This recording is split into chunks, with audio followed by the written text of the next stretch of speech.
Hello and welcome to the West Yorkshire Football Show. We're here for the match review of Brighton 3, Leeds United 0 with myself, Stephen Brown, and joining me as ever, Jason Booker. If you're watching along, please do smash a like on the video, get your comments in and get subscribed to the channel as well.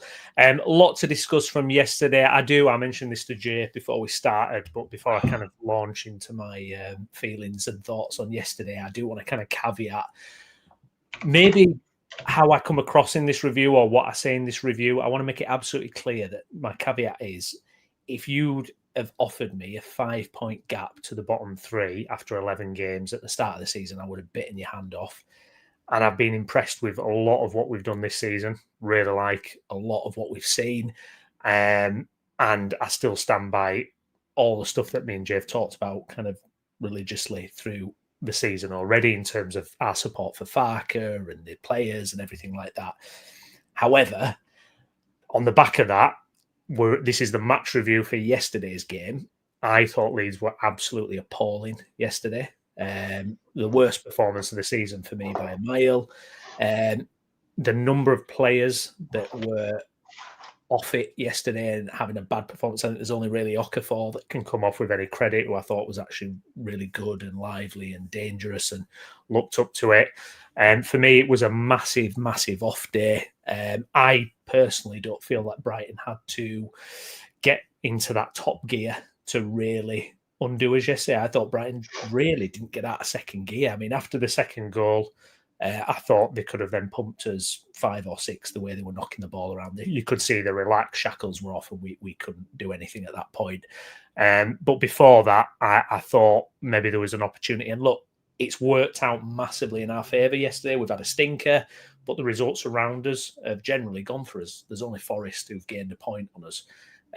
So that's in the positive column. But just looking at those 90 minutes yesterday, I thought it was dreadful. I'm almost certain I will brush this off pretty much. Well, I kind of already have, to be honest, because it's the Premier League. You're going to lose games. You're playing a good team. Brighton not had a great season so far, but they've got such a lot of talent in that team, and it's fine. We can put it to bed. But for this stream, for this review, I'm going to call it how I see it, and I thought we were absolutely dreadful. But what say you, Jay? Yeah, I mean, mate, I agree with you. I think, we barely even laid a glove on him, to be honest. When we went 1-0 down, I think there was one moment from Jayden Bogle where if he does better, we probably have a tap in. But outside of that, 1-11, they were really, really poor yesterday. I think you've been kind to Okafor, if I'm honest. I know what you're saying. I think he had moments where he tried, and you could see again his technical ability. He was trying to make things happen down there, but he had nobody anywhere near him to then support him and back him up and make anything of it. Yeah, I think there's some difficult conversations for some individuals that we really, really like. I thought Ethan Ampadu was stinky yesterday. I thought he was awful performance. And he wasn't even the worst. I thought Jayden Bogle was rank. I mean, what on earth is he doing for I think it was the third goal. I have no idea. I mean, I watched it back this morning and I was just shaking my head going, I don't understand that. It was like school playground stuff. Like Georgina Rutter hooks the ball back into the air like a child. Then it gets kind of hooked into again. Then Jayden Bogle makes an absolute hash of it again by dilly-dallying, and then Rutter's just away. I mean, it's comical stuff. I mean, there was no defence of it. Farker came out and said that they were just beaten by the better team, and that is absolutely the case. I kind of rule the Arsenal game out of our season. I know I've said it a lot this season. I just don't even really talk about it. There's still levels between the teams. I've got another football group that I'm part of, which my cousin's in, and my cousin was going absolutely ballistic yesterday. I'm like, look, the facts is 1-11. You probably pick a full Brighton 11. We need to remember that, right? That I'm not being funny, but that's the case, right? And we have to play so much better than our quality to bridge this gap. We have to be at 125%, maybe just to even get a draw. And that's what we saw against Bournemouth and against Forest. We were at that kind of level, and we were at home. So in these away games, we have to turn up. We have to be playing out of our skins just to compete. Yesterday, we weren't even at 80%. and we saw what happened. You know, you said that you didn't think Brighton really got out of second gear. I can see why you're saying that, because I think up until 2-0, it felt and looked a little bit like that. They were there to be got at.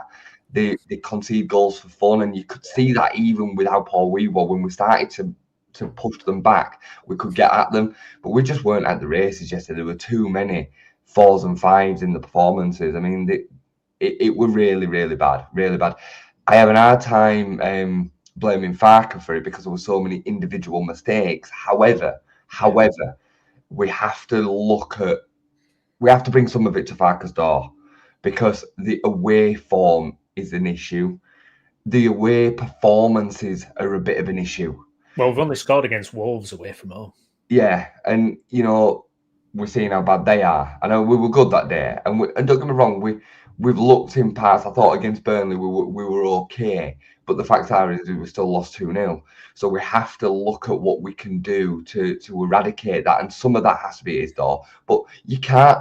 The point where I'm split at yesterday is you can't put the individual performances at his door yesterday. Because there were far too many off it, way off it. I mean, I thought the centre backs didn't really, they couldn't do much more than what they did. I'm not really laying much at their door, because I think that the problems that we were creating were everywhere else in the pitch, and then they were just the last of the rear guard. We didn't deal with the press at all. The press was a real problem, and we didn't go long enough to Calvert-Lewin, and then when we did, we didn't get anybody around him to kind of follow off on the knockdowns and the support. We were lethargic. We looked stressed under pressure. You won't believe that we'd had 8 days off. Well, I agree with all that. I do. Nige, thanks for your comment, mate. Morning, guys. Farker was let down by many players yesterday, but the tactics of playing out from the back against a high press was wrong. Did the same versus Arsenal. Away tactics must change, and that does touch on kind of where you were talking about this away form. And I mean the opening 15 minutes. I mean, I'm pulling my hair out. It was sloppy beyond belief. And what I don't understand, Jay, is we just looked like we had no confidence yesterday. And we're 11 games into the Premier League now, and you want to say to the players, settle down. Yeah. I mean, like Bogle yesterday. I mean, that bit, where he had about half a pitch to run into, and what does he do? He overruns the ball into the Brighton defender. You're like, that's your strength. Is that he had loads of space, loads of time. He manages to run into a Brighton defender, and I just thought the decision making all game. I just felt like it. You're not a League One team playing in an FA Cup tie against Man City. You are a Premier League team. We have seen you compete, but where was the aggression? I mean, so much space. We're paying them so much respect. We're meant to be a physical team. Get into them. Get some fouls. Do something. For me, I mean, where I would probably lay it at Farker's door a little bit, and I agree. I think the players got a lot to answer for yesterday. The only thing I would say is look, it's always easy saying this with hindsight, but this idea of that team won the last game, you keep that same team automatically. I don't like that. Who would you change, though? I would have changed Tanaka. I would have brought Stat back in. Would you? I would have brought Stat back in, definitely. Now, that's only one. Now, the other one where we would have all started DCL, and I don't dispute that. But I thought the way it was going was not a game for DCL because, like you say, nobody was pushing up when he did win a ball, but he lost a lot to Dunk and Heck, and it's a hard day. And the thing with DCL is he's not a great presser, and he's not quick. I think, for me, at half-time, I would have brought Nemecha on for someone who can press a little bit more quickly. You saw that Nemecha chance he had second half because he is able to kind of pull away. He's got a bit more speed about him. And I don't think we should sleep on Nemecha. I think he's been decent when we've played. So I would say he could have maybe done something on there. I mean, it's picking at things, really. Because it's what we've got, though. No, you're right. It was an all-round dreadful kind of carry on. I mean, the midfield, Jay, I want to talk about the midfield. I mean, the midfield. I mean, for me, most of the problems is at midfield yesterday. And there's no excuses. Ampadu, Longstaff, and Tanaka we're looking at that going, that midfield is our strength. That's supposed to be where we feel most confident on the pitch, is our midfield three. You can interchange Stack with any of them, but that's where you think, oh yeah, that's where we're gonna do well. Oh my God, the amount of dilly dallying. I mean, Ampadu, I'm shouting at my TV like, will you hurry up? He's so slow on the ball yesterday, and dilly dallying, and passes being a little bit short and wayward. Honestly, I was so angry with that midfield yesterday, Jay. Well, the game is so often won and lost in there, isn't it? It's so often won and lost in the midfield. It is kind of a cliche line that people say, but it's true, because the midfield influenced so much of the game, and we were not at it. I mean, all three of them. I thought Longstaff was really bad yesterday. His decision making, his pass quality, again, dilly dallying. But the worst of them all was Ampadu. He really was. I mean, Ampadu was the worst of the three in there. The first half, he came into it a little bit at the beginning of the second half, where he was starting to drive with the ball, and it looked like he'd had a bit of a rollicking, if I'm honest. Yeah. But then he fell back into it. He ended up nearly getting sent off, and he just weren't high. But the first half, he was absolutely shocking. He was running around kind of completely unaware, which is so unlike him. He's so usually switched on to what's going on in and around him. They were terrible, mate. I mean, how good were they in that area of the pitch? I mean, I thought Gio, unfortunately, was excellent. I really did. We saw everything that we loved about Gio Rutter, didn't we? Yesterday, the way that he carried the ball is. I mean, he was picking the ball up at right back at times. Like, guy's a loose cannon, isn't he? But he were quality. And I mean, I think about the goals, and they were so often started from in that area of the pitch, the midfield, and then they were easy. They were easy goals. They were so simple. Yeah, all cutbacks, and nobody's tracking runners. We're getting into this thing where how many goals are we conceding like this where we don't track the runners? I think it's funny that people were trying to lay shade at Perry's door yesterday. I mean, I'm not saying he had a good game, but if it hadn't been for Perry, we probably would have conceded another 2 or 3. And there's nothing he can do from the cutbacks. He's a bit of his kicking were a bit wayward, but that was more to do with the press and the lack of availability of the options from the players. Like, he can only kick it to a Leeds United player that's then being pressed. What do you want him to do? You know what I mean? So I've seen fans like, oh, is it time to bring Darlow back? And I'm like, what? How is that what you're taking from this? Anyway, the midfield had a really poor game, and I can see your takings for Stack, but I believe if you were to have asked 100 Leeds fans yesterday before kickoff, who would you have started, Tanaka or Stack? I reckon 75% of them would have said Tanaka. Yeah. So I hear you. I think it's a bigger, more systemic problem with Daniel Farke that he likes to keep a winning side, and I don't particularly like it. I think in the Championship, I don't like it. Yeah, I don't like it. There'd have been an avenue yesterday to say that James Justin over Bogle. A little bit more defensively solid down that side. And we've paid good money for him, and he's an international top level fullback. He can do a job there. And I mean, I really like Bogle, but I've got to say he's probably been my most alarming worry from the Championship to the Premier League in terms of what I thought to what I'm seeing. Like, I do still see good moments from him, but I think he's been really underwhelming this season. I think him and Ampadu have dropped off massively. I think Ampadu's one or the other. He is. Great games or really poor games. But I agree with Bogle. I think there's been a decline there from what we saw at the start. And I thought yesterday he looked nowhere near. Nowhere near it. Yesterday. Absolutely nowhere near it. So it's a strange one. I mean, is this where you're seeing that kind of quality step up where, maybe you can hide it a bit more, obviously, at the Championship, but if you haven't got that kind of ruthless consistency at this level, it can catch up with you. Look, I think, again, we need a little bit of a perspective. I'm always going to try and be very level-headed. Brighton are a good side. Yeah. They're out of position at the minute. I will believe, after seeing them yesterday especially, that they will finish in the top 10. They may even finish in the top 8. I think they're the best side that we've played outside of.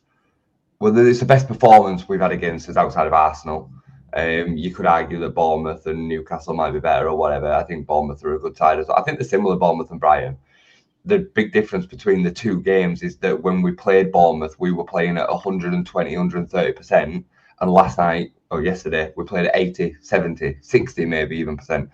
We have to play so much better than our quality of squad to match these kind of opponents. It is like an FA Cup game. You know, if we were a Championship side and we were going up against Brighton of the Premier League, we wouldn't think anything of losing 3-0. But if we managed to pull a draw out and get a replay, or we managed to freak out a 1-0 win, we would have had to play so well to make that happen.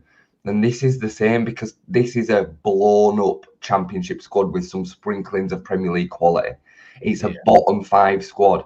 It's in and amongst West Ham, Wolves, Burnley, Fulham, I would put in there as well, because I'm not going to get gassed by Fulham because they beat Wolves 3-0. You know what I mean? Like, we're in and amongst that area of the division. And that, so when you're then coming up against even these teams that are in between the gap between Arsenal and us, you're going to see a distinct difference in quality if we are not 100% at it, including Daniel Farke. You know, tactically, is some of the stuff that we did yesterday wrong? Yes. He needs to get it spot on as well. You know, we need to be perfect. And the away situation at the minute is causing us a problem. I don't know what we do, because I don't think we have that much opportunity to change. You know, Burnley yesterday, I know they're playing Arsenal, but they're at home, right? They didn't have a shot until the 80-something minute. They were on 0 shots. You know, this is the gulf in quality between the sides in this league. And Brighton are not that. You know, Brighton can compete with Arsenal. It wouldn't be a huge shock if Brighton took something from Arsenal, would it? You know what I mean? Like, this is what we're talking about. So we have to be fair. We can criticise the performance and say it was stinky and they weren't at it, but we also have to be aware of exactly where we're at.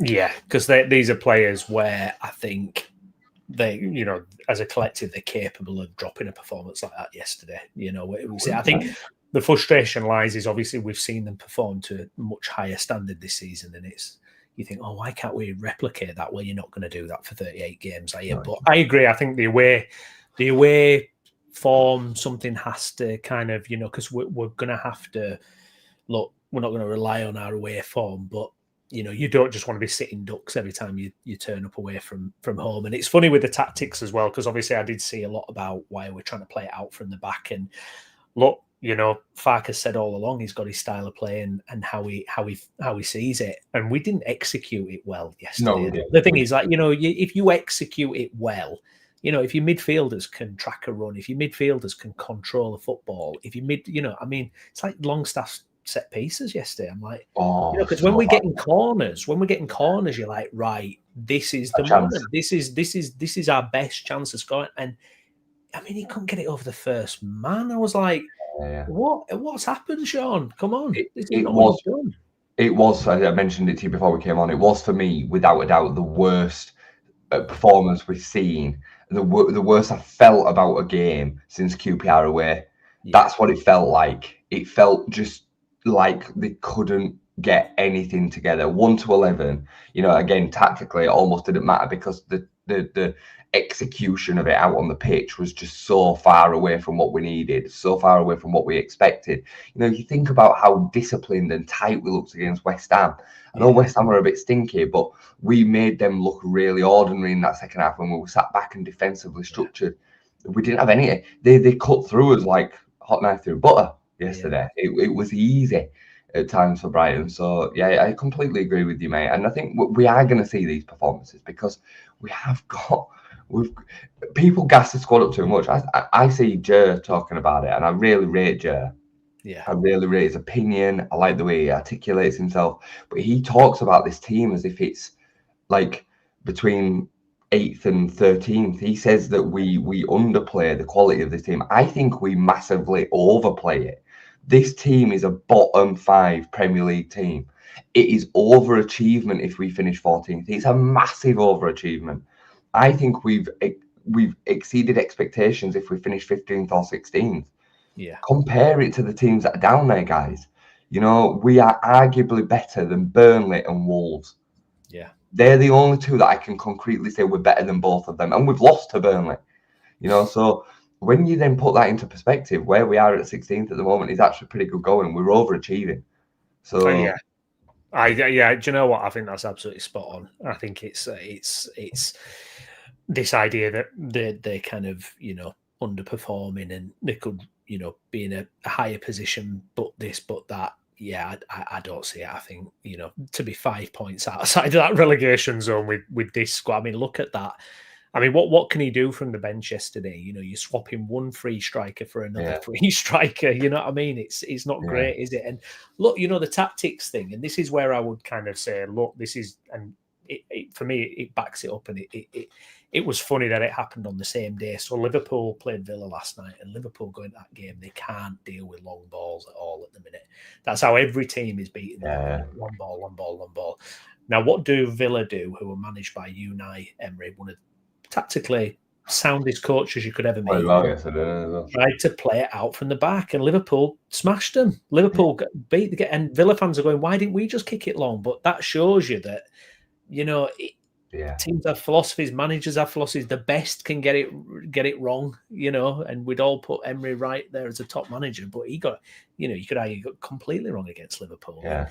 These things will happen, but, you know, when you've got that gap between our level and a Brighton, it's just frustrating, I think, when, I don't know, yesterday was that kind of, where was the attitude? You know, where was that other side of the game? That was sorely lacking. And obviously your concern is we've got to show all that. We've got to have all that stuff, because if we don't, we'll go down. 100% we'll go down. Yeah, I agree, mate. I mean, I think yesterday, and again, this is just me flying ideas out there, but I'd have been really tempted to have Longstaff and Amper doing a double pivot in front of the back four as part of that three. I'd have brought Brendan in as the kind of connector between the midfield and the attack. I'd have dropped Tanaka and played Dan James on the right. And every time you get an opportunity, you just look to hit DCL for flick-ons for Dan James, because there were ways to get in behind Brighton yesterday. You saw it down that right-hand side as well, and the pace of Dan James while we were at 0-0 would have probably terrified him. But again, it's all hindsight and ifs and buts, and you know what I mean. I don't know, mate. I think you just have to. I mean, for me, I was over it before it even left the house. Last night, I were over it. I didn't like the performance, but sometimes there's actually some kind of blessing in it being a washout. You know, like, you know, if it had been 1-0 and we'd have deserved a point, and then you have that frustration, like, I don't want to go out of the game. A bit like the Spurs game as an example. Like, this is just like one of them where we were just beaten by the better side onto Forest. I mean, Forest is a massive game. It's a massive game. I don't think we can let them out of the fact that they've been so poor just because they got a point against Manchester United. You know, we can go there and do something, but we have to be a lot better. We have to be a lot better, because they have got players that can really hurt us, and they will fancy this. Under Sean Dyche especially, they will be geared up for this. And I won't be surprised if we lose this. There'll be an absolute meltdown. I know I'm not skipping too far ahead. We'll talk Forest. Yeah. It does become a massive game. Yeah, no, I agree completely. I really do. And, you know, it's one of those, and it is frustrating, is it? You know, I'd love to have got him under Ange. You know, that would have been great. Yeah. And I think, you know, Sean Dyche, you could see, you know, watch the highlights of it, and, you know, that Sean Dyche factor, you know, we had it where we were competing against his Everton team, and they absolutely got over the line. It's what Sean Dyche does, isn't it? And that's a good point for them yesterday against a team that had won the previous 3 games. Definitely. I think it's a really critical game, is that, and it's going to be interesting. Like you say, good chance we'll lose it, but we've got to show that other side of the game next week. We can't go over and get his belly tickled again. It's becoming more and more evident how important Ellen Road's going to be. And I mean, I think we all knew that anyway. You know, Ellen Road is such a huge factor. Home form in the Premier League is such a huge factor. You know, there's been a lot said about the fact that Forest stayed up in the season, that we went down with 1 away win all season. We've already got that. You know what I mean? Like, we're gonna lose a lot of games. Again, I've said that I get so tired of saying the same things because like you have to kind of repeat yourself. But I was talking, home the message, yeah. yeah, like I was talking again to my cousin yesterday in the same group. Like, we're gonna lose between 18 and 22 games this season. That's even if we stay up. So we're gonna lose a lot of these games. You know, if we go down, we'll lose 25-26. Yeah. So, you know, I'm not gonna get epped up while we sat on 11 points out of 10 games because we've lost at Brighton away. I mean, we were talking pre-match about the fact that we've not won there in 16 years. We've not scored a goal against them now in 8 consecutive away games. It's bonkers, isn't it? It is bonkers. Mental. Because I mean, that crosses over several different eras. Yeah. Setups, and I mean, you know, when we had Bielsa there, it was no good. We've never won at the Amex. We've never won there at all. So I'm not going to get epped up. Yeah, just again, it's a reaction thing. We need to make sure that we, you know, turn back up. But the rate of goals that we're conceding is alarming. You know, we're conceding a lot of goals now all of a sudden, and we looked so disciplined, but then we also never looked like we were going to create anything when we looked that tight. So I don't know. I don't know what we want. I said to you after the Newcastle game, I remember saying, you know, we expected these games. This is what I thought this season would look like: tight, ugly, not really creating very much. We're going to have to take the most of his chances, but we won't concede very much. We then opened up a little bit and started scoring goals, but we started conceding goals regularly. Well, we haven't had a clean sheet since. No. You know what I mean? So it's how you find that balance, because this team are so devoid of quality in the attacking third. So you need to open up. You haven't got a choice to score goals. No, I mean, I felt looking at that yesterday, what I would have given for a midfielder that can really, you know, own the football and really do something with it and kind of Rutter. Yeah, basically, if we could have had Jorginho, Rutter still, I just thought we were so lacking that. I think Nige brings up some really good points here that ask the question of the defence and the tactics there.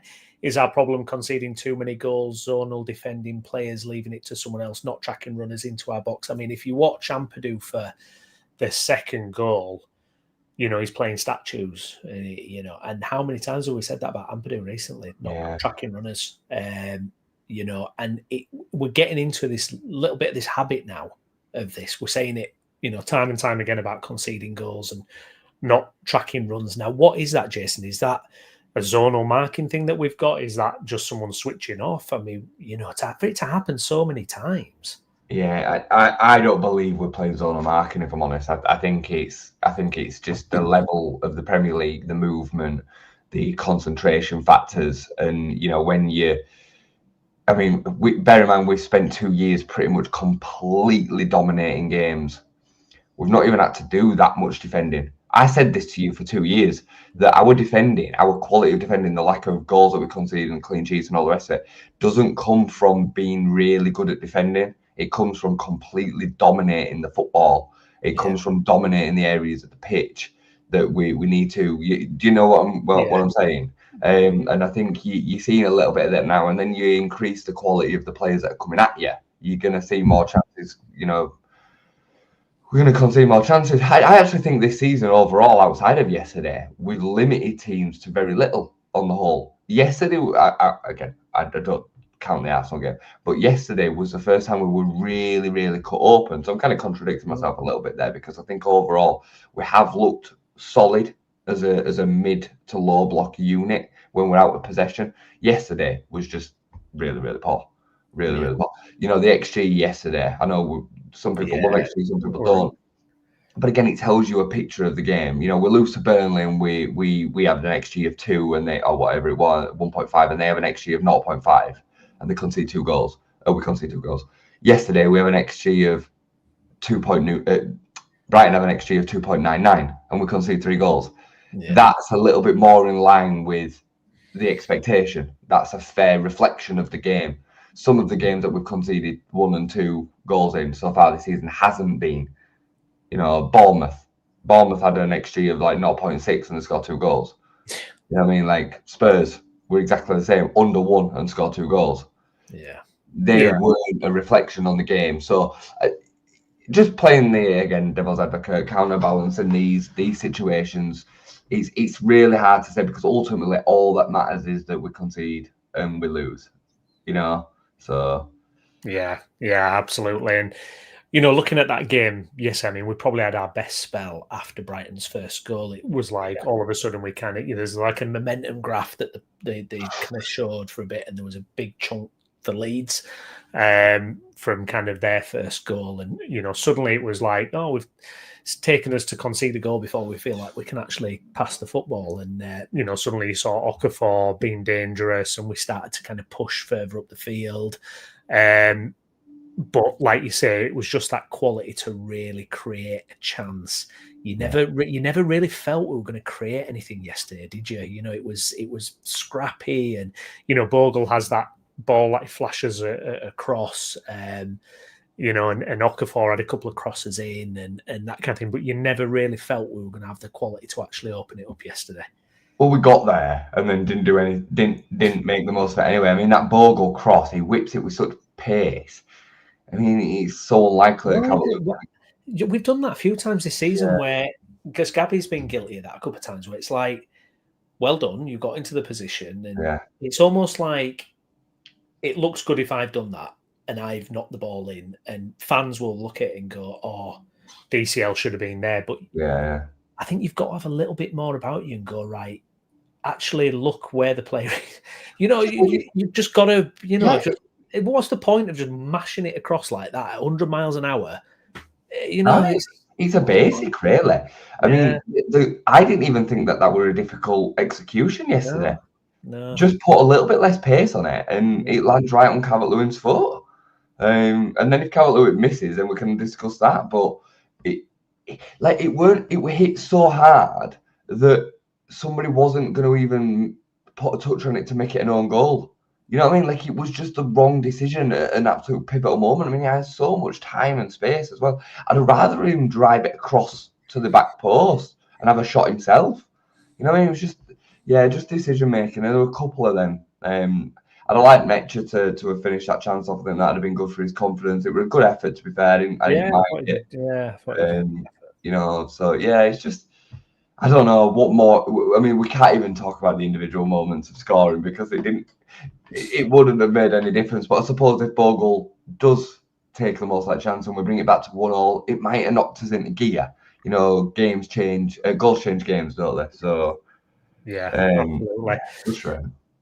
Picking out then, I mean, if we run through some individuals we might have just touched on or not mentioned at all. I mean, Perry, you mentioned he's getting flack, and I think we're very much in he's under the microscope from a lot of fans, I think. For me, the only thing that I would say for Perry yesterday was the first goal.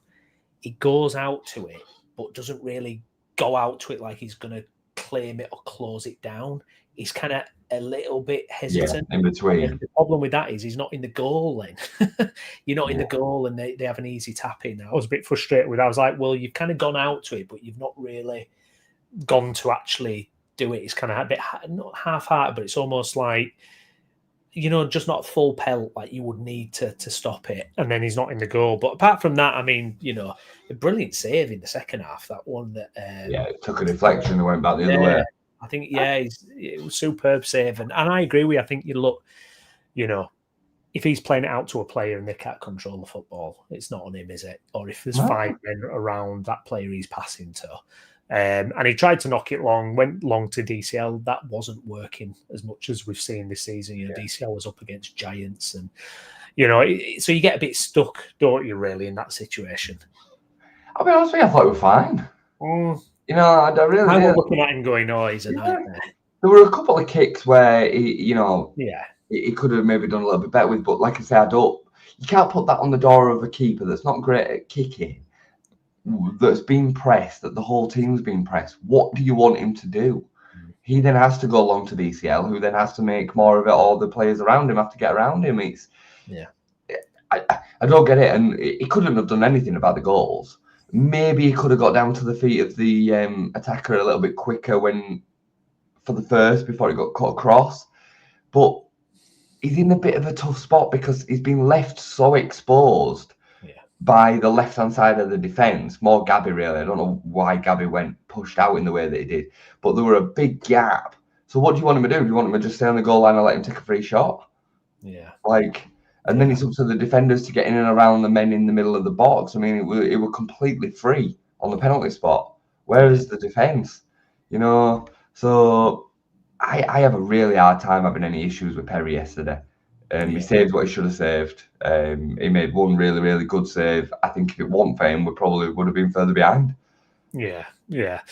What about Bijou? Because I know he's getting a bit of flack online as well. For me, and I might be on my own on this one, I thought he was fine. I thought he did kind of what you want a centre back to do. I thought he was quite calm on the ball. I thought there were a couple of headers he won, tackles that went in.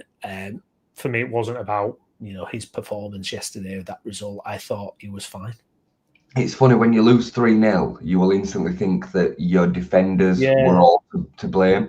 I think the only players that came out of it with any defence yesterday, personally, I know you mentioned Okafor, which I get, but I would say Joe Rodon and Biol were the only two that you could kind of say weren't at their door, because they're the centre backs within a defensive structure, and the defensive structure was completely ass. Right? The midfield was no screening. They were constantly giving the ball away in dangerous spots. They couldn't beat the press. They were constantly giving the ball away high up. Gabby and Bogle defensively were so poor. They were getting in behind them all the time. They weren't making the right decisions. What were the centre-backs even meant to do? I thought Yaka, actually, out of the two, probably had the better of the game yesterday. I thought he read the play really well at times. Yeah, he was the one that was kind of like mopping up the counter-attacks because he put his body in the right place to intercept the passes. I hope that yesterday doesn't see a revert back to Pascal, because I think yesterday, if he'd have been in there, would have been an absolute mess. I really do, and I know that's harsh, and I don't care. We'd have conceded more goals. The worst type of scenario for Pascal is that type of game where you're under the cosh. 100%. So I have no problem with the centre backs, which does seem weird. But the majority of I just keep on thinking about how many times Ampadu gave the ball away carelessly. It weren't even sometimes where we were under pressure. It was just passing the ball. Like it was like he wasn't looking. Yeah. And it was just, you know what I mean? Yeah, really, really poor yesterday. Yeah, and it's a weird one with Ampadu, because I would have picked him out, to have that mentality to be up to this level. And the opening day against Everton was kind of everything you want to see from Ampadu. But yeah, he's had a few moments, I would say, and a few games where he's gone up and down. And I think yesterday needs to be a bit of a wake-up call for Ethan, I think, to say, look, this is a level. You're the captain. We need you to be getting 8 out of 10s, 7 out of 10s minimum. We can't be doing 3 and 4s out of 10. He was excellent against Everton, and he was excellent against West Ham. Last week he was brilliant against West Ham. But then he's had some real sinkers as well. I mean, he was really poor against Burnley, and he was really poor again yesterday. So he's just a consistency, but the level's just different in it. He's just a different kettle of fish. And he ended up in the Championship for a reason. I think he is a Premier League player personally, but he ended up in the Championship for a reason. At end of season 1, when people came for Jorginho Rutter and Chris Somerville and Archie Gray, they didn't come for Ethan Ampadu. And maybe that were down to Leeds, but this is just the facts. So there is a reason why he's in and around this area of the division. I said it about Altanaka as well. People were gassing out Altanaka up as being this like elite midfielder, and I get it, but there was a reason that no Premier League teams came for him when we paid £3 million for him, and we're seeing bits of that now. We're seeing bits of it with Stack as well. Like we are where we are, mate. We are where we are, and I think Ethan will come good. He's a top player, and I do like him as a captain. We miss him so much when he's not in there. But you're right, he can't. What Ethan can't do is go from having an 8 to having a 4. Yeah. The worst cases is we need our leader to be at a 6 or a 7. You know what I mean? A 6 minimum. Yeah. He needs to be the leader of men. Don't he? Yeah, and I think the frustration is when you've seen it before, you've seen that 8 out of 10, you're like, Yeah. come on. I mean, at least get a 6. Don't go all the way down to 4, Yeah. And I think you make a great point about Tanaka as well and Ampadu as well, in terms of it's almost like you've kind of got this middle ground between Championship and Premier League, and it's like, are they quite good enough for that? But they're too good for there. I mean, Tanaka was miles too good for the Championship, but from what we've seen so far in the Premier League, I think he's struggling a little bit, is Tanaka. I'm just gonna say, I'm gonna put my cards on the table. I think and he's admitted as much himself after last week, but I think he's struggling a bit, is Tanaka, at this level. And it's, look, pains me to say it because I love Tanaka. I thought he was brilliant against Everton, actually. But when he's coming up against a team that are pressing in your face and good, it's a lot for him. He's a very, very good deep lying playmaker when he's got time on the ball, is Tanaka. And when the quality of the players that are around him or in the opposition, he's got the skills to get himself out of them tight areas. Yeah. The Premier League's just a different kettle of fish. I mean, I've said to you from before a ball was kicked, I was unsure whether Tanaka physically would be able to deal with the Premier League. And we see a bit of that as well. He gets bullied off the ball in that area of the pitch far too much. I mean, people lay that at Brendan Aronson, but never say anything about Tanaka getting bullied off the ball. It happens a lot. So yeah, he is a concern, and it's why I wasn't so keen to get Stack out of the team, and I think we made the right call against West Ham. But Stack has got that physicality. He's he's got that presence about him. 6'4" unit in there, and he does make a difference. But he was rightly dropped. But look, we've got a lot of these players that are needing to play above themselves to prove that they are Premier League level quality. And at times we're going to see performances that are below that. Dan James is another one that is going to forever have this laid at his door until he proves it. Otherwise, Jayden Bogle is going to have that.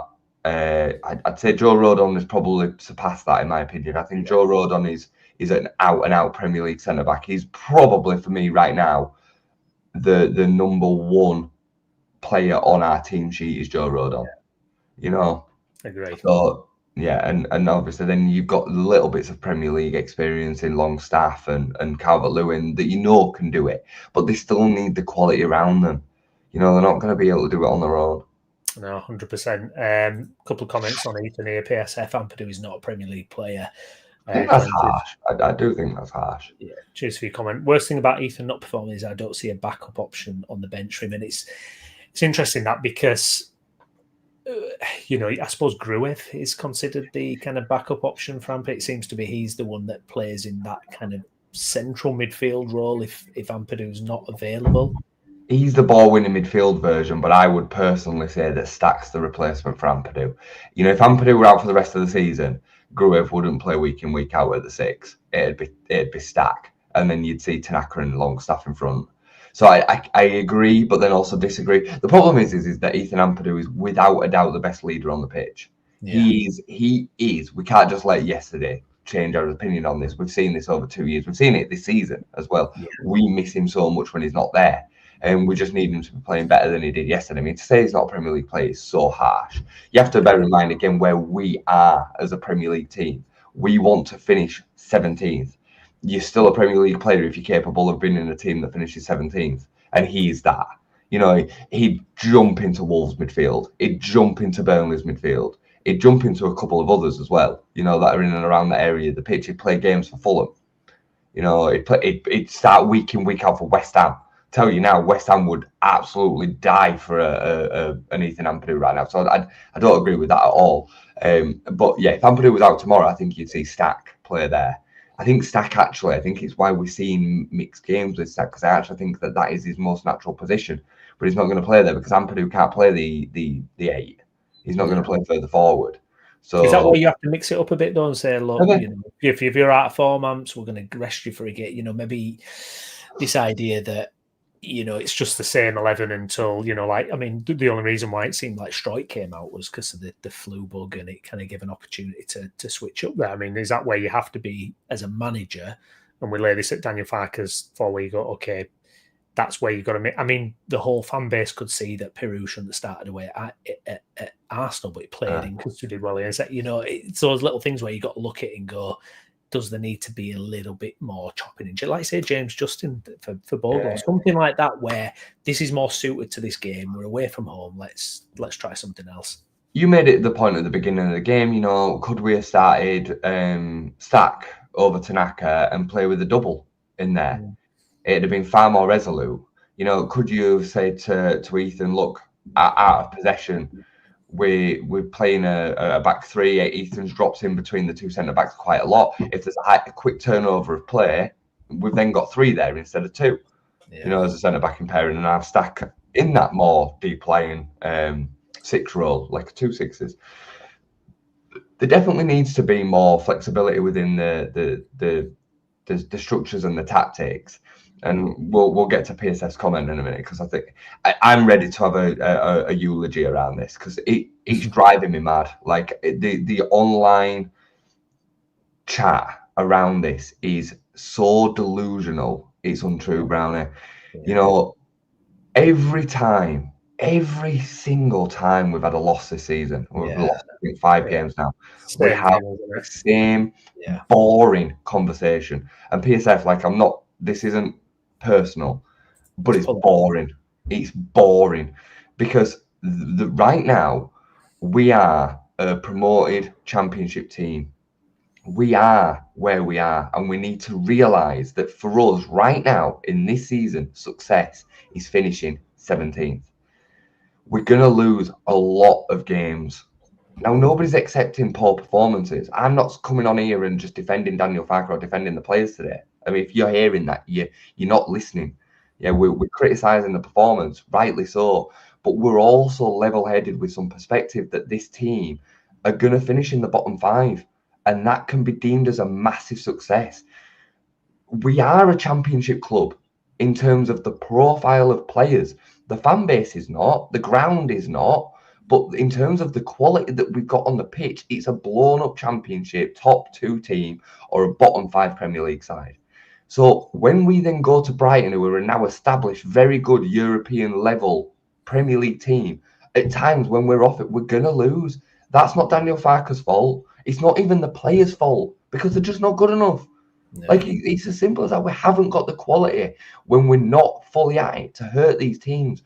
And it is so boring every time we do lose a Premier League game to just go at Daniel Farke like he's some sort of magician.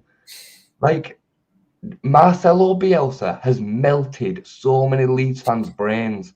He has, because he's warped them into thinking that everybody is capable of turning Luke Ayling into being on the verge of an England squad. It bores me to tears, Brownie. Like, honestly, there's times where I think to you, I can't come on and say these same things again. I'm sick of hearing my We'll just play a video, pre-recorded video, won't we? Yeah, see last week's video for full details. It drives me mad. And the fan base are just, they're killing themselves, mate. Like, they are absolutely putting themselves under so much suffering because this is what you wanted. What did you expect? Absolutely. And the thing is, Jane, and we've said this, ad nauseum as well, is the context of what we're coming into this season. Now, we got relegated after being in the Premier League for 3 years last time. A combination of that and not going up immediately back has put us in a really, really, really difficult situation. We haven't been able to do what Sunderland have been able to do. We haven't even been able really to do what Burnley have done, because they only had 1 championship year on their 3-year losses. So we're in this sticky situation where we couldn't churn the squad. We've had to get deals like Nemecha, Calvert-Lewin. We're getting the frees in. I mean, I'm looking at it, and when I'm watching it yesterday, and Brentford and Sunderland come to mind. Sunderland with Jordan Henderson Brentford with Jordan Henderson and Sunderland with Granit Xhaka, where I'm talking about elite talent that's a little bit older, that doesn't have to do the running round, but can unpick the lock and do something a bit special. I think we're really, really lacking that. Very workmanlike, very kind of, dogged. And yes, we've got experience like Calvert-Lewin and Sean Longstaff, but they're not those type of players. They're not elite players. But the problem is, again, to get that type of player in, how much money have you got to spend? How much wages have you got to pay? We're unfortunately, we're in a situation where we've not been able to flush this squad completely as you would want to do. In a non-PSR world, of course, you would. It's like yesterday, you would pick all of Brighton's players over ours. That's what we're up against. That's what we're up against. And like you say, guys, this is going to happen time and time again this season. We're going to get pumped. We're going to go away and get pumped. I'm as annoyed and exasperated with the performance yesterday, but I just look at the game yesterday and I'm annoyed at that. I'm annoyed when I see you play, can't pass it 5 yards when you know they're better than that. That's frustrating. I get that. But the overall context of the season, 5 points outside that relegation zone after 11 games. I mean, come on. You just snapped their hand off, mate. You would have done. I look at everything yesterday, and in the back of my mind, I'm going, we will do really well to stay up this season. We'll do really well to stay up this season. I want to talk about what you talk about, but I want to respond to this comment from PSF as well, right? So I want to just make it really, really clear. Like, we love your comments, and including yours, PSF. I know you've been in before, and I know that you're probably a little bit more controversial. You go a little bit more. You say it as it is. You say it as you see it, and I ain't got a problem with that. And I by no stretch do I want to say that this is just a dictatorship where whatever we say is facts. That's not what I'm saying. What I'm saying I'm bored around is I'm bored with this flip-flopping of we lose a game and we need to melt it all to the ground and sack Daniel Farker, and there's no kind of perspective. There's no context. There's no kind of just sound mind thinking. It's so drastic. And like, the reality is if the league was to stop today, we would be safe. If we continue to trend at this point total, we will be safe. Yet people are talking as if we sat on 2 points like Wolves. Like, it just doesn't. It's all down to the agenda. People just can't let it go that he's actually doing pretty well with what he's got. I mean, again, I look at this team, Browney, and I just see such a lack of quality. Every time we pick up a result, I'm like, my word, we have bridged the gap massively. I was making the point with Downsy before the West Ham game. West Ham are in a real bad kind of period right now, but I would still probably have more of their squad than ours. I would. Like, if you were to say, right, Jay, you've got the opportunity 1 to 11 to pick a team between West Ham and Leeds, I reckon 8 or 9 of them would still be West Ham players with Daniel Farker. Well, this is absolutely a pertinent point. I agree with that wholeheartedly, because my worry with Forest and West Ham particularly being in that bottom three is if someone comes in and makes it click, Paqueta, Somerville, Bowen, Nottingham Forest, Morgan Gibbs White, they've got the quality to just win 5 games on the trot. I would not be surprised if Nuno all of a sudden, and it might take another manager to come in at West Ham, I don't know. But if somebody gets that to click with the quality that's there, they can do it. It's not like when, we went down last time and the squad was absolute tripe. It's like they have got quality there, and if they can get a tune out of it, they will get the wins and they will fight the league. Put it this way, right? If we were to give West Ham the option of one of our players to change their season, none of them would change it. None of them. Zero. Maybe you could say Okafor, but you're stretching because they've already got better wingers than them. But if we went to West Ham and said, right, one of your players to change our season and give us another 5 or 6 points on what we've already got, Paqueta, Bowen, Somerville, Fulkrug, right, straight away then 4 would improve us massively. And then there's others as well. I'd even say Wan-Bissaka. And this is West Ham who were tripe. I mean, Forest, I could do it with 11 of them. So that's what I'm talking. I mean, imagine Morgan Gibbs White in this team. Oh, well, that's the player. I go, oh my God, I'd kill. You know what I mean? And that's with Daniel Farker in this system. and the man management that he's displayed. So that's the difference. That's what I'm trying. I desperately want to try and get that across, because I go onto socials and I don't know why I do it. I do it because I care about the club and I want to see what people are saying.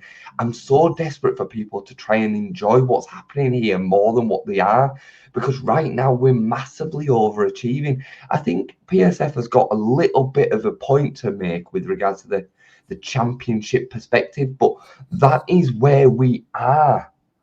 Like, you have to have some reality to that situation. But this is wrong though, PSF, because Farke said he wanted another attacker. So you can't say he completely agreed, and it's he did say he wanted more attacking talent. He said that blatantly and obviously. And as well, Browney, like, what's he meant to do?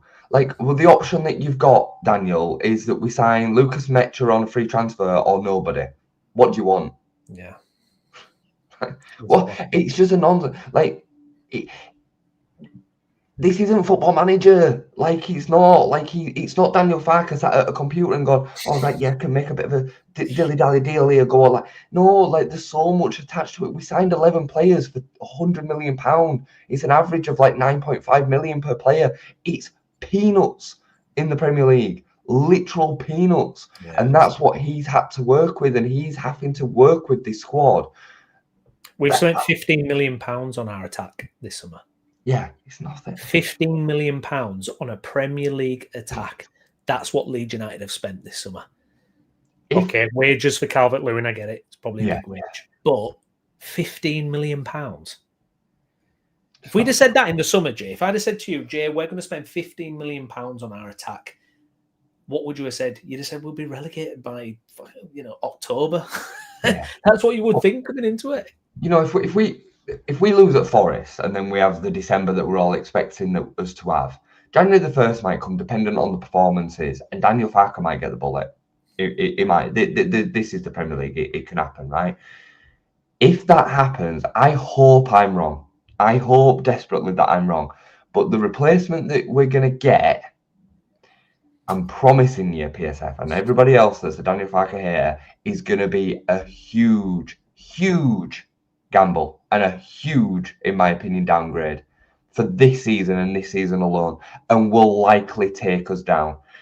Any manager that would be waiting in the wings now to take this role is going to be a serious step down on Daniel Farke, Brownie.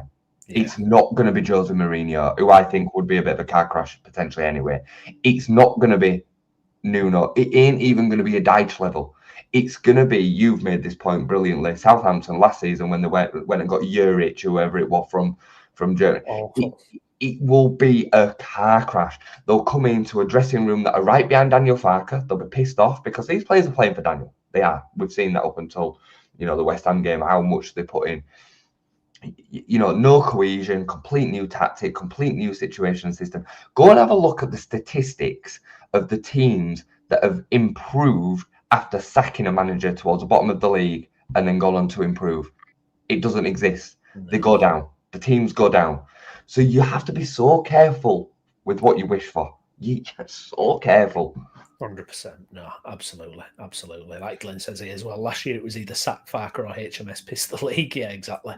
I agree with that completely. I think if you go down that route and look, it's an incredibly difficult run, and I don't know what the mood or atmosphere is going to be like. I mean, if you're looking at those next games, Jay, I mean, Forest next week, Sean Dyche, Forest, you've got Villa then.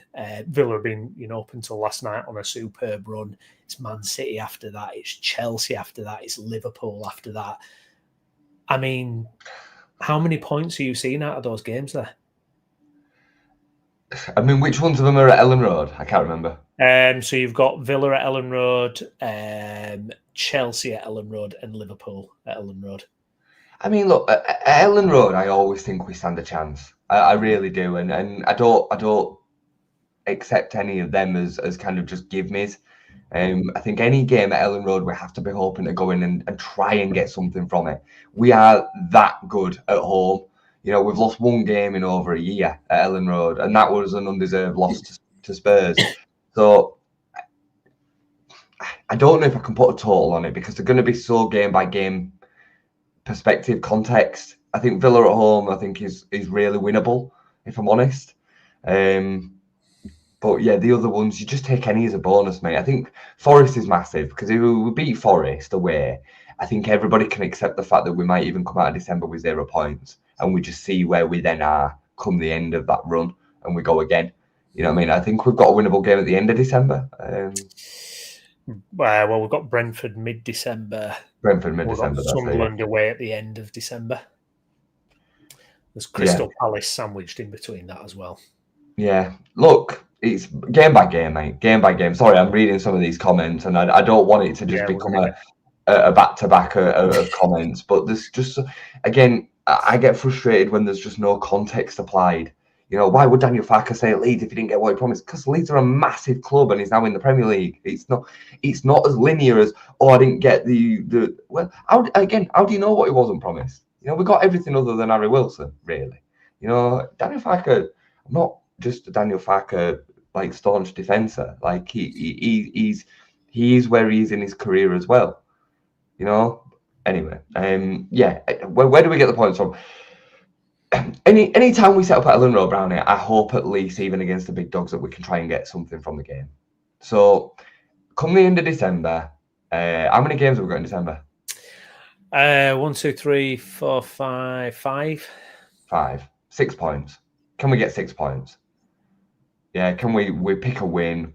You know, 5 points. Trending on a point per game, wouldn't it? So yeah, which is what we're yeah. 5, 6 games, 5, 6 points. That's what you go for, innit? You try and just nick them 1 or 2 points. I do think Forest, I said this a few times this season, but the Forest game is massive for Daniel Farke. We go there and we lose 3-0. He's going to have some serious hate at his door from the fans. Because again, there can be no context. And look, I'm not going to sit here and just completely defend him if the performances don't change. You know, if we see loads of Brighton away 3-0s, that's not going to be good enough, because then at some point, what you said a few weeks ago comes into effect, in that the belief has lost the team, the belief has lost the structure and the tactic and the manager, and you then might have to make a decision. But we're not seeing that on a consistent basis right now. We're not. We're seeing the opposite of that. The performances overall have been pretty good. So I want to come to a couple of comments, but if Leeds throw in a stinker next week, it's an international break before the Villa game. Do you think could you envisage anything happening? They won't sack him. They won't sack him. Yeah. I mean, in my opinion, I think they will at the very least give him the whole of December, because it makes sense, if I'm honest. Yeah. You wouldn't want to bring anyone into that, would you? Really? Yeah, you get them results out of the way. I really hope they don't sack him at the minute. They won't. We've seen what they did at Rangers. They tried to make that work. They're well behind Daniel Farke. The squad is so behind him. They'll have a feel for what's going on behind the scenes. So yeah. No. Want to bring Lewis, our very own Lou Sale. People still underestimate the gap between the Championship and the Premier League, despite others yo-yoing between the divisions, with PSR established Premier League clubs can't break into the top 6. Never mind promoted clubs. Digler's Farke's done very well so far, considering the level of players that the 49ers have brought in. And Luda's also followed up with, it'll take at least a few years for Leeds to be considered an established Premier League club. Harsh, but true. Yeah, I mean, in their plan, wasn't it? We saw it in those plans that got leaked. I mean, I think it was like 3-4 years or something, wasn't it? Of like 16th to like 12th place finishes or something. Yeah. Browney, we've spent 4 years in the Premier League out of the last 20 something. Yeah. We're a Championship club. Yeah, we are. In terms of the player base that we've got, in terms of the recruitment that we're capable of doing, in terms of the spending that we're capable of doing, Brighton are a great example of it. Brighton got promoted with a great squad and managed to basically scrape survival for about 4 years under Graham Potter before they then progressed on. And, you know, they then made some big sales, which then allowed them to replace in a restructure, and, you know, the behind the scenes and all the rest of it. It don't happen overnight. There's so many really fickle and entitled Leeds fans that just think we're back in the Premier League, we are top 10, like we are a huge juggernaut powerhouse. No, we are not. Sorry, we're not. No, absolutely. Enzio, we've we've got to play at our very best to compete and still feel we are actually a decent team when we get into teams with the risk we could get caught or played through. And it's also a difficult position for Daniel, as he's done a great job, and we just don't have the players with more quality at the moment. Just need to stick together, and we have competed well so far. And that's it. I mean, I started this stream off by saying, the caveat is we don't need to melt down about the whole season. Yesterday was poor. Yesterday was bad. But to turn it into the whole, let's, throw everything in the bin, it just doesn't need to be that. And like I've maintained, I would have taken this position at the start of the season all day long. Like I say, it's just the reaction of the fan base that drives me mad. Like, we do this after every single loss for some reason in the Premier League, and we're going to lose a lot more games. Like I say, how many games have we got left now? 30, 29? Yeah. 28. 28. No, yeah, 20, no, 27. 27. Yeah. We're probably going to lose another 15. Yeah. Yeah. And that's if we stay up. Results in there and bad performances in that as well. I've just seen PSS comment about how many away games has Daniel Farke won in the Premier League.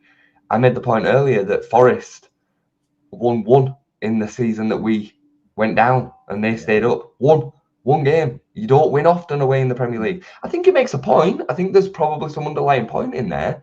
We've seen a distinct difference between away and home performances in the Championship, and the quality of the team has gone through. There is definitely some fault laid at the door of Daniel Farke. That doesn't mean that you sack him. No. Because every single manager has a fault. Look at Thomas Frank yesterday. They lose 1-0. Well, is it? No. I mean, they started the season off quite well in terms of results. And, I picked them to finish top 4. Lou were laughing at me at the beginning of the season. I thought that they'd do quite well this season. They're hating him. And this is a top level manager, apparently. A manager that everybody's saying would be, Did you see the video of Jed Spence and walking past him? I mean, that's damning. That rude, isn't it? Really, Frank's looking at them. It's not like, he's like looking at them going, oh my God. Yeah. But this is what it takes to manage at the top level again. You're not seeing that with Daniel Farke. You're seeing a set of players that are really, they really care and back him. And again, to those that think that we're just all one way and we won't ever, play devil's advocate with it, both me and Browney wanted Daniel Farke out after the playoff final loss. We did. We came on here and said it, and we sat with that all the way until probably halfway through last season before we went, you know what? We were wrong. We were really wrong. He's been able to come back, rebuild. Managing Leeds United is a difficult job. We've seen so many good top quality managers come before Bielsa that couldn't handle Leeds United. Daniel Farke could. As the most successful Championship manager of all time, he's won it 3 times. And we've seen such a high level quality of dominance under Daniel Farke that we've become spoiled every time, and Bielsa. And every time we now lose a game, it's just set it all on fire. Yeah. It's so out of kilt. And I mean, I just despair when I see the takes on Twitter, especially with regards to where we are. Like, we just need to level out the perspectives. But it's going to change week on week, Brownie, innit? It's going to change. It really is. I mean, we've seen that in the last couple of weeks. The Burnley game, it was set it all on fire. Then the West Ham game, it's it's brilliant, and then it's burn it all again. PSF, we all want Leeds to win. We just disagree on how.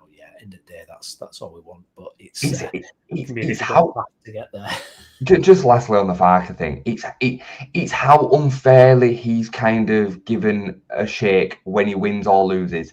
When we win, it's all down to the players, and we played really, really well. No mention of Farke. When we lose, it's all Farke and none of the players, and that I have a real problem with. Like, we can talk about it all and it all be right, and there definitely is some blame at the door of the manager. But it's just not as much as what some fans make out it is. What do you think the mood and atmosphere in the Leeds camp is at the minute? How much attention are they paying to the outside world, and kind of how are they operating in that space inside the dressing room, do you think? It's a great question. I mean, you asked me that after the Burnley game, and then we came out against West Ham and played like we did. We set out about that game in the first 15 minutes like they wanted to prove everybody wrong. My gut feeling is that we've seen this before. We've seen us lose to QPR and come back in that game that I mentioned earlier. We've seen us lose to the playoff final, come back under Danny Fark and go again, win the league. We've seen us have setbacks and go again. We've seen it this season. You know, we got thumped by Arsenal and came back and drew 0-0 with Newcastle. You know, we lost to Burnley and we came home and beat West Ham. So I believe that the squad and the management team will be very much together, and I think they'll continue like that until it's a sustained period of negativity that maybe makes some of them doubt, or we keep on trending the way that we do and we survive, which is what I think we will do. I think we squeeze it. I do. Do you know, it's funny as well, because obviously we've got Downsy in the group and Huddersfield Town are going through a bit of a shocker at the minute with Lee Grant, and we were talking about player power or player influence, and I think you can get into this thing of dressing rooms get used to just this revolving door with managers. It's even Spurs. You could look at Spurs now and go, well, they're going through these managers, and it's like, you know, when you get into that, when you lose that kind of stability, it's really damaging. Completely agree. I mean, I think the day of player power has just become so excessive now. Yeah. Unless you have got a proper lightning in a bottle situation, a bit like what Newcastle have got with Eddie Howe. I think he's got so much kind of credit in the bank there that the players just love him and they believe in him, and the city's behind him, the club's behind him. Even though they're going through a little bit of a rough moment, they're still on it. They're on them train tracks together. I think most of the clubs, the player power is such that they will just sit and kind of look after number one, knowing that the manager's going to go before they will. Yeah. You know, that's what you see at Forest. They don't like balls to it. Somebody else will come in. You know what I mean? Yeah. And you know, you bring up the point of Huddersfield. I think they're exactly the same as that. You know, I don't really know what Lee Grant's like tactically. You know, who knows? Like, he's a complete unknown quantity. But for them players in that dressing room for so long at Town now, it's just been a case of, well, I can do what I want and I'll get away with it because another manager's going to come in and then we'll go again. You know, I think we've seen it at Leeds over the years as well. Thomas Christensen and Paul Heckingbottom. Until Bielsa got hold of us, we were exactly the same as well. 100%. It didn't really matter to them players that much as long as they didn't get relegated. Yeah. Well, it becomes like a cultural thing, doesn't it? So that, you know, it becomes almost your identity, doesn't it, when you're on that. And it don't matter what managers turning up, you're just churning through them. A couple of great comments here. I want to get to Enzio. I just think it's that way in society now, Jay. Not specific to football, to be honest. Black or white in little context. Couldn't agree more. And Digler, okay, this is a controversial take, but I like that Farkas sticks to his system even when we go a goal down. He doesn't panic. Another good comment there. Looking at some results from yesterday, I mean, you know, Forest gained a point, and then that's pretty much it. Like we say, Burnley lost, Brentford lost, Wolves lost. You know, I know Fulham got 3 points, but they're playing Wolves at home. What else do you expect? So in terms of damage limitation, it hasn't been that damaging, has it? You're talking about a point closer to the relegation zone. Well, the facts are, Browney, is that I'm making the point that Leeds are going to lose around 20 games. So are all them teams as well. Yeah, they're all going to lose around 20 games as well. So most weeks, the table at the bottom won't move. Exactly. And it will stand out like an absolute sore thumb when somebody does win down there that shouldn't, because they'll gain 3 points and the table will shift massively. You know, next week, as an example, against Forest, they beat us. The table will look very, very different just because of one game. You know what I mean? So next week is huge. I mean, again, if we win next week, we're just shy of probably halfway to the total that we need to stay up. You know, so we have to be so careful not to just want to set it all on fire after one game because we're in an all right position. We're in an all right position, mate. Yeah. In terms of what you want to see next week, and obviously it's easy to say just not what we did yesterday, but I want to see that intensity. I want to see us replicating. I know it's hard because we haven't got the Ellen Road crowd behind us, but I want to see us have the confidence and be aggressive and be physical and get stuck in. You know, let's sharpen up a bit. You know, what do you want to see next week? What's the top 3 things you want to see? 100% the intensity has to increase. The confidence and the self-belief in themselves needs to increase. You know, they're good enough. to be able to match these teams that are in and around the bottom. We need to be more resolute, you know. But, and this might be a little bit controversial, I think we probably lose next week. I don't think it's the end of the season. You know, it's not going to be then, again, set it all on fire. No. Look, we stand a chance of winning that game. I want to see us go there and get something out of that game. I would take a point right now. Right now. Away from home, any point you can get. Yeah. Most fans, I believe, in this stream, even right now, will be saying, that's a must win. It's not. It is absolutely not. Because even if we lose, we'd still be above Forest by 2 points, and we still won't be in the bottom 3. So it's not a must win. And getting a point from any away game, even the teams that down the bottom, we saw this with the Burnley game. This is exactly why I said a point away at Burnley would have been huge. So I just want to see us be ultra competitive, be able to create chances, and be back to our solid self. I would love to see a clean sheet. Yeah. I would love to see a clean sheet. Yeah, I agree. I think a huge game, absolutely massive game. And I want to see a better performance. I want to see individuals step up to their 7, 8, 9s out of 10. You know, that's what we're going to need to be able to compete. It's going to be absolutely fascinating. I think we'll leave it there. Good stream this morning. Thank you for everyone who's watched along. Myself and Jay, we will do a little preview to the game next week. We'll probably be looking at Thursday morning for that, if we can squeeze that in there. So do please check that out. And we'll be back post Forest as well to give our take on that game at some point as well. But thank you very much for your comments. Please make sure you subscribe to the channel if you're watching this again later. Drop a comment as well on what we've discussed. We will be back again. I've been Stephen Brown. With me has been Jason Booker. Jason, thank you, mate. Thank you, mate. And we will see you again soon. Thanks for watching. Bye-bye.